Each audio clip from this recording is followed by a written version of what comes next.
Dengar tak? Waalaikumsalam warahmatullahi. Okey. Okey, dengar cikgu dengar. Okey, okey. Um, cikgu dengar suara saya tak? Saya dengar. Okey, baik cikgu. Okey, kita mulakan Okey.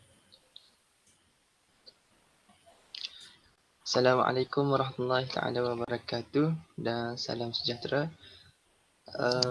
Bersama kami wakil pelajar dari kumpulan pelajar subjek KPP Pembelajaran dan Perkembangan Pelajar daripada Universiti Pendidikan Sultan Idris.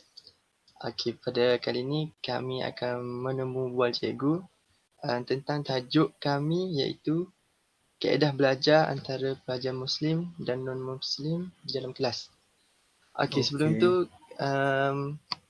sebelum kita teruskan temu bual kita ni, kami nak tahu sikit sebanyak tentang cikgu, apa yang subjek yang cikgu ajar dan cikgu ni dari sekolah mana dan sebagainya. InsyaAllah. Persilakan. Okey, terima kasih Encik Majid. Assalamualaikum dan selamat malam semua. Okey, nama saya Muhammad Zamir Ramli. Sekarang ni saya mengajar di SMK Shah Alam. Mana yang tahu dekat dengan Bukit Jelutong, dan saya mengajar mata pelajaran prinsip perakaunan dan juga perniagaan. Okey, buat masa ni saya adalah ketua disiplin sekolah. Saya rasa itu je kot. Okey, terima kasih cikgu. Okey. Boleh cikgu kita mulakan dengan soalan yang pertama. Okey cikgu Okey, boleh. Silakan. Okey. Soalan pertama, berapa lamakah masa yang diperlukan antara pelajar Muslim dan pelajar bukan Muslim untuk memahami apa yang cikgu ajarkan? Dan mengapa perkara itu berlaku? Silakan cikgu. Okey. Untuk yang ini, sebenarnya dia kena tengok juga kategori pelajar tu. Okey, kalau misalnya kata kelas yang sederhana, saya kira mungkin dia lambat sikit lah. Tapi kalau kelas yang pandai, dia memang lebih kurang sama je. Untuk kelas saya ni kita panggil pelajar yang sederhana. Okay, untuk pelajar Muslim, biasanya pelajar kategori pada tiga lah. Slow, sederhana dan sangat cepat untuk faham. Okey, untuk kelas saya tu saya ada seorang sahaja pelajar non-Muslim, dan pelajar non-Muslim ni saya kategorikan sebagai yang lambat faham lah. Okey, yang lain tu untuk pelajar yang top tu adalah pelajar Muslim. Okey, yang sederhana pun pelajar Muslim, dan yang non-Muslim tu dia akan ambil kategori yang ketiga tadi. Okey, benda ni berlaku, dia susah juga nak cakap sebenarnya sebab dia bergantung kepada IQ pelajar, cara pemahaman dan cara belajar. Okay, kalau kita kata benda tu disebabkan pengajaran pun, saya kira masih lagi berpusatkan pelajar. Bagaimana pelajar tu nak faham, berapa banyak latihan yang dia perlu buat untuk dia faham. Kadang-kadang mereka pun tak pasti berapa banyak latihan yang dia kena buat supaya dia boleh faham sama macam orang lain. Jadi ada setengah tu dia buat sikit tapi dia faham banyak. Ada setengah tu dia buat sikit dan dia tak faham. Jadi itu memang bergantung kepada apa kita panggil pelajar itu sendirilah. Okey. Okey, baik cikgu. Okey, silakan. Okey, kiranya pemahaman pelajar tu bukan bergantung pada sama ada dia Muslim atau bukan Muslim lah. Tak. Cara dia belajar lah, macam tu cikgu. Ya. Betul. Okey cikgu. Okey, soalan seterusnya, bolehkah cikgu terangkan bagaimana ciri-ciri pelajar Muslim dan bagaimana ciri-ciri pelajar bukan Muslim semasa kelas cikgu? Okey, silakan cikgu. Okey, terima kasih. Saya mulakan dengan pelajar Muslim dulu lah. Untuk pelajar Muslim, biasanya kalau kita masuk kelas, dia merupakan paling cepat lah untuk bagi salam pada kita berbanding pada yang non-Muslim. Okey. Soalan seterusnya, kalau cikgu dari segi pengalaman cikgu lah, Adakah cara belajar pelajar Muslim dengan pelajar bukan Muslim tu sama atau mungkin ada sedikit perbezaan? Boleh cikgu terangkan. Okey. Kalau kita kata cara belajar, dia lebih kurang sama je cara belajar ni sebenarnya. Kebanyakan Hmm. tanya cikgu, buat ulang kaji dan pergi tuition. Cuma perbezaan yang paling ketara ialah pada keadaan yang sangat kita panggil sangat tension dan dia tak faham tu, kalau pelajar Muslim biasanya dia akan tanya cikgu-cikgu apa patut saya buat. Mungkin ada setengah tu yang dia refer dengan ustazah, dia akan buat solat tahajud untuk supaya dia mudah faham. Tapi kalau untuk pelajar non-Muslim ni biasanya dia diam tak tanya apa pun. Dia redha macam tu je. Ya. Dan yang kita boleh tanya pun, yang kita boleh cakap, dia kena usaha lagi. Dari segi sudut spiritual tu, susah juga nak bagi tu. Dia dah mengikut cara keagamaan masing-masing lah kan cikgu. Ya, ya, ya. Okey. Okey. Soalan seterusnya cikgu. Antara kaedah belajar yang manakah lebih berkesan bagi pelajar Muslim? Dan kaedah belajar yang manakah lebih berkesan bagi pelajar bukan Muslim? Macam tu. Silakan cikgu. Kaedah pengajaran Kaedah Kalau belajar lah. kita tengok kaedah pengajaran ni, kalau yang Muslim, dia lebih mudah dan cepat nak faham kalau kita buat sesi soal jawab. Okey, direct je. Kita tanya dia tak, kita tanya dia jawab. Kita lebih macam tu. Dia lebih cepat. Tapi untuk pelajar non-Muslim ni, dia lambat sikit. Dia memang lambat sikit sebab dia kena faham kita cakap apa, dia kena tulis, dia fikir, kan boleh nak reply balik, dia ambil masa. Dan kalau dia nak soal jawapan kita pun, itu pun masa pembelajaran tu dah pertengahan ataupun dah hampir kepada yang hujung. Jadi tak banyak dia boleh tanya.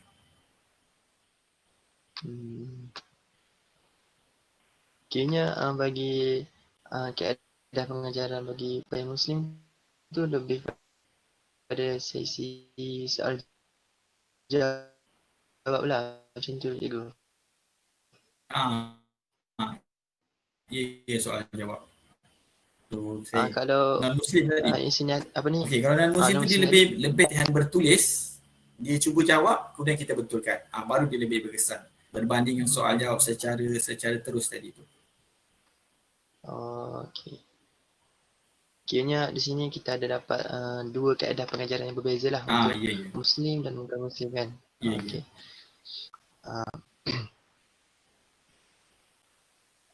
Okey cikgu.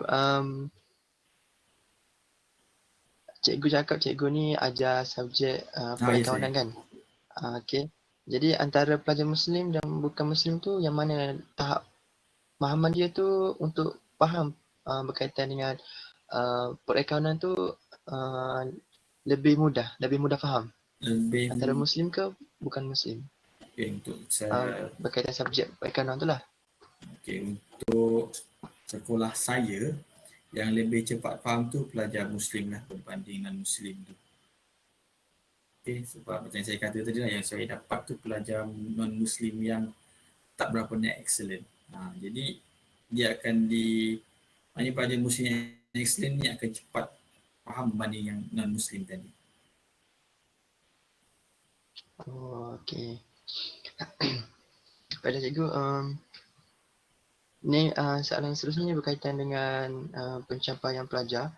Antara pelajar Muslim dan bukan Muslim tu, mana yang bila dia exam, bila jawab peperiksaan, kedudukan dia tu lebih tinggi? Antara Muslim ke bukan Muslim? Okey, Maksudnya kalau pencapaian dalam kelas lah. pencapaian dalam kelas pencapaian dalam kelas ni pelajar Muslim lebih tinggi lah. Memang pelajar Muslim biasanya lebih tinggi berbanding non Muslim. Sebab pelajar Muslim ni dia fokus dia lebih tinggi. Sebab macam saya pun bila saya masuk kelas tu, saya wajibkan untuk baca doa, dan pelajar Muslim dan Muslim dia tengok je lah berdiri tegak sebagai menghormati. Yang Muslim akan baca doa. Habis kelas pun mereka akan baca doa. Yang pelajar non Muslim pun dia berdiri dan bagi salam dan keluar. Itu saja. Okey. Okey, terima kasih cikgu. Okey, soalan ketujuh. Okey. sebagai seorang guru, bagaimana cikgu memupuk kerjasama dan kepercayaan antara pelajar Muslim dan bukan Muslim? Maksudnya untuk satukan diorang, Muslim dan bukan Muslim. Cara cikgu lah. Okey, silakan cikgu. Okey, untuk yang ini biasanya saya akan campurkan dia orang dalam satu kumpulan. Okey, kena bagi tugasan dan mereka dikehendaki untuk menjawab soalan tersebut secara berkumpulan. Bila dapat jawapan, so saya dalam kalangan mereka tu akan pilih lah pelajar mana yang mempunyai kebolehan penyampaian lebih baik dan kita akan sampaikan. Kita akan minta dia untuk buat presentation. Biasanya pelajar Melayu lah yang akan terkedepan dalam konteks yang ini. Dan yang Muslim tu kurang sikit. Okey, baik cikgu. Okey, soalan seterusnya. Bagaimanakah cara untuk mengatasi salah faham mengenai agama, bangsa dan budaya dalam kelas?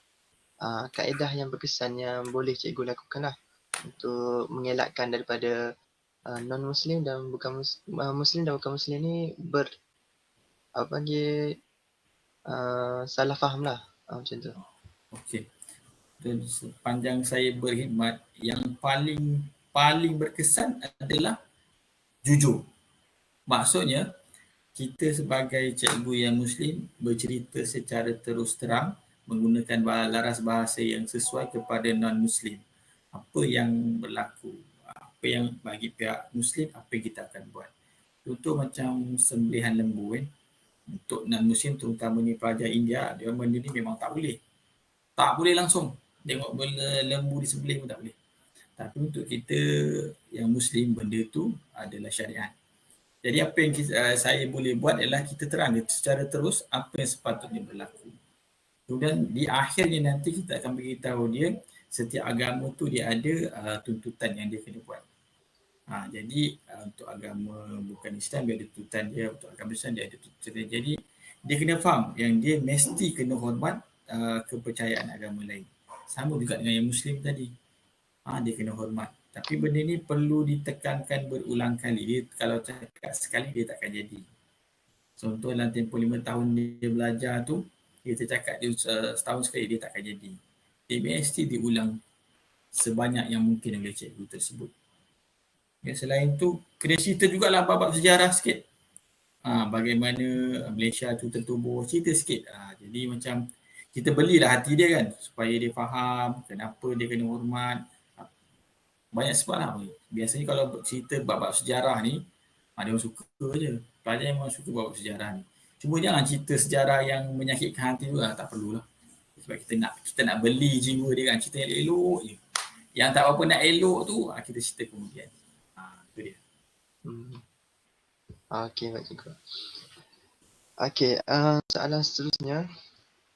Di kalangan pelajar Islam, pelajar Muslim dan pelajar bukan Muslim di kelas cikgu, siapa yang paling berminat, mempunyai minat yang tinggi lah terhadap subjek yang cikgu ajar, itu subjek perakaunan tadi.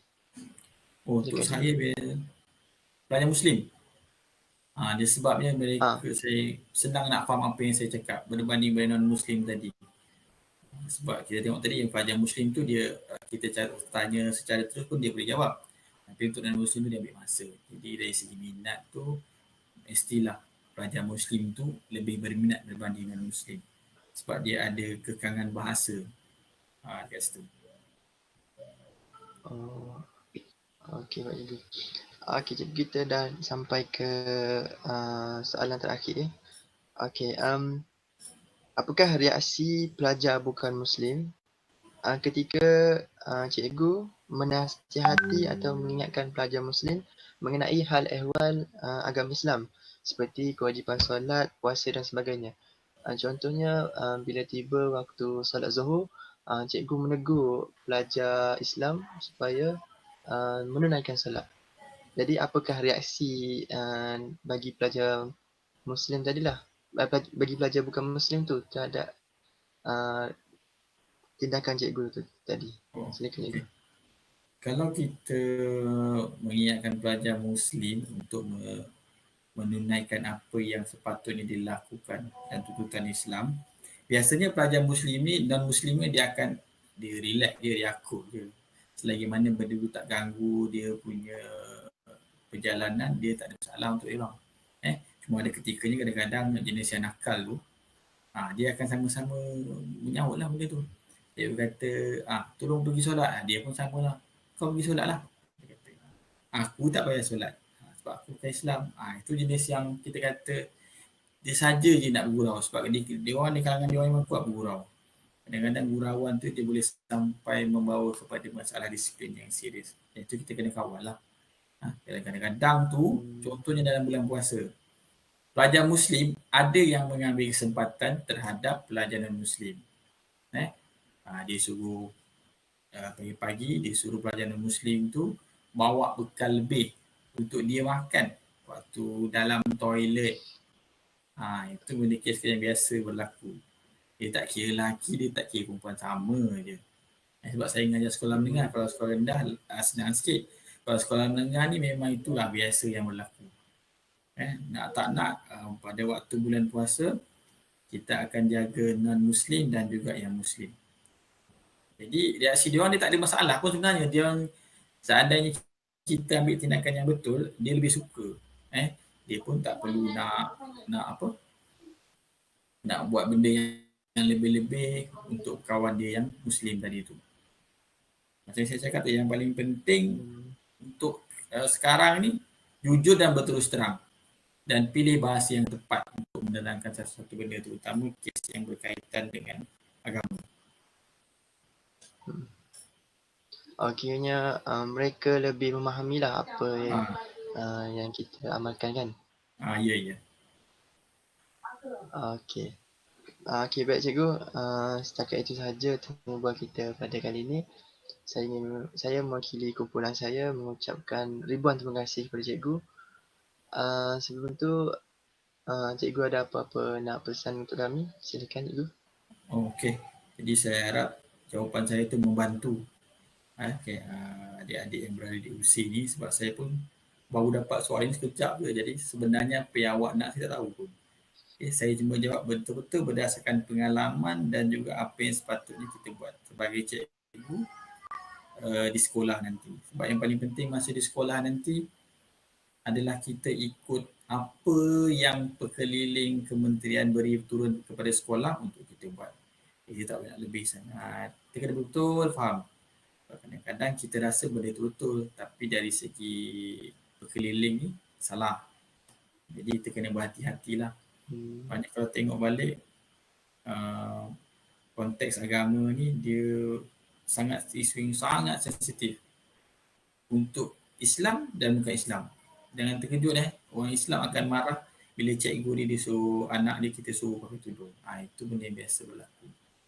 Sebab alasan paling mudah ialah dalam pekeliling Kementerian Pendidikan tidak menyatakan dengan jelas pelajar Muslim wajib bertudung. Cuma digalakkan sahaja. Jadi itulah isu besar dia. Bukan kata benda tak bagus, tapi sebagai bakal pendidik kena betul-betul faham.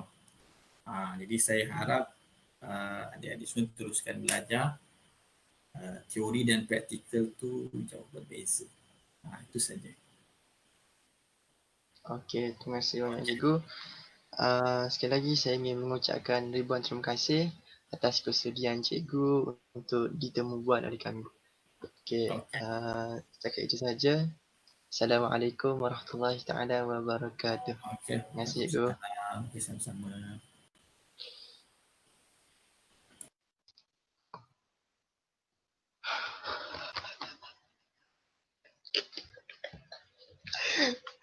Lega.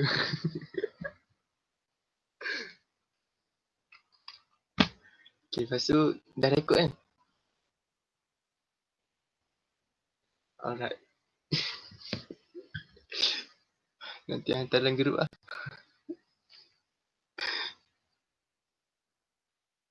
Okey kan? Kira jawapan cikgu tu memuaskan lah kan?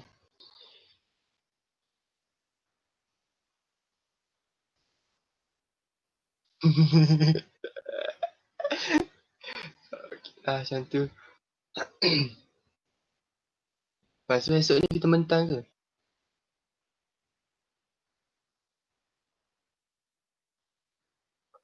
Laporan tu lah. Aku dah tanya dah ada yang Aku dah tanya ada pula tu. Tak faham lagi ni, tak faham. Macam mana nak bentang ni?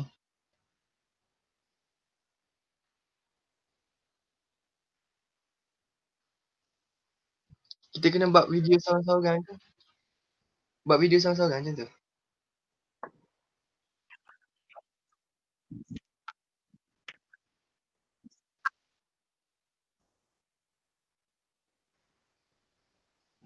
Kiranya setiap daripada kita ni buat video sendiri macam tu. Lepas tu compile macam tu.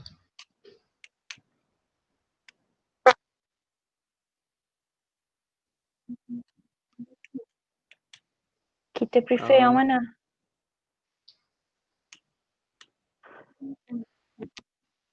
Google Meet macam Kan, ni lah. Google Meet ramai sikit jadi mudah lah. Kenapa pula?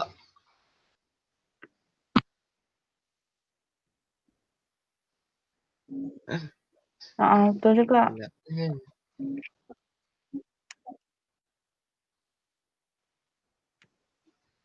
Lepas tu kena ada slide kah?